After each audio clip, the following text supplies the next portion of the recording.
ನಮಸ್ಕಾರ. ಇವತ್ತು ಬೇಳೆ ಮತ್ತು ನುಗ್ಗೆಕಾಯಿಯನ್ನು ಉಪಯೋಗಿಸ್ಕೊಂಡು ಯಾವ ರೀತಿಯಾಗಿ ಸಾಂಬಾರು ಮಾಡೋದು ಅಂತ ನೋಡ್ಕೊಳ್ಳೋಣ ಬನ್ನಿ.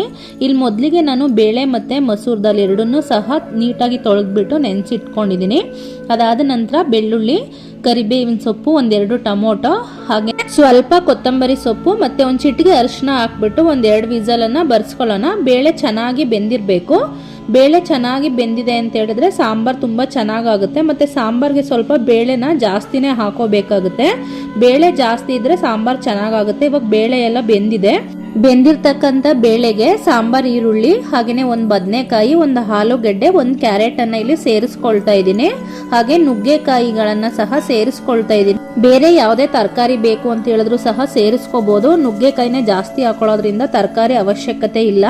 ಇದಾದ ನಂತರ ನಾನು ಒಂದೆರಡು ಟೇಬಲ್ ಸ್ಪೂನ್ ಅಷ್ಟು ಸಾಂಬಾರ್ ಪೌಡ್ರನ್ನು ಸೇರಿಸ್ಕೊಳ್ತಾ ಇದ್ದೀನಿ. ಇದಾದ ನಂತರ ನೀರನ್ನು ಎಷ್ಟು ಬೇಕೋ ಅಷ್ಟನ್ನ ನೋಡಿ ಸೇರಿಸಿ ಅಡ್ಜಸ್ಟ್ ಮಾಡ್ಕೊಳ್ತಾ ಇದ್ದೀನಿ. ಸಾಂಬಾರ್ ಎಷ್ಟು ಗಟ್ಟಿಗೆ ಬೇಕೋ ಅಷ್ಟು ಗಟ್ಟಿಯಾಗಿ ಮಾಡಿಕೊಂಡ್ರೆ ಆಯಿತು. ಇದಾದ ನಂತರ ಸ್ವಲ್ಪ ಹುಣಸೆ ಹುಳಿಯನ್ನು ಸಹ ನಾನಿಲ್ಲಿ ಸೇರಿಸ್ಕೊಳ್ತಾ ಇದ್ದೀನಿ. ಹುಣಸೆ ಹುಳಿ ಬೇಡ ಅಂತ ಹೇಳಿದ್ರೆ ಟೊಮೊಟೊನೇ ಒಂದೆರಡು ಜಾಸ್ತಿ ಹಾಕೊಂಡ್ರೆ ಆಯಿತು. ಇದಾದ ನಂತರ ಚೆನ್ನಾಗಿ ಒಂದು 10 ನಿಮಿಷಗಳ ಕಾಲ ನಾವು ಕುದಿಸ್ಕೊಂಡು ಕೊನೆಯಲ್ಲಿ ಒಗ್ಗರಣೆಯನ್ನು ಹಾಕೊಂಡ್ರೆ ನಮಗೆ ರುಚಿಯಾದಂತಹ ನುಗ್ಗೆಕಾಯಿ ಸಾಂಬಾರು ರೆಡಿ ಆಗೋಗುತ್ತೆ. ಬಿಸಿ ಬಿಸಿ ಅನ್ನ, ಮುದ್ದೆ ಯಾವುದ್ರ ಜೊತೆ ಬೇಕಾದ್ರೂ ಸಹ ಇದನ್ನು ತಿನ್ಬೋದು. ಒಮ್ಮೆ ಟ್ರೈ ಮಾಡಿ. Thank you.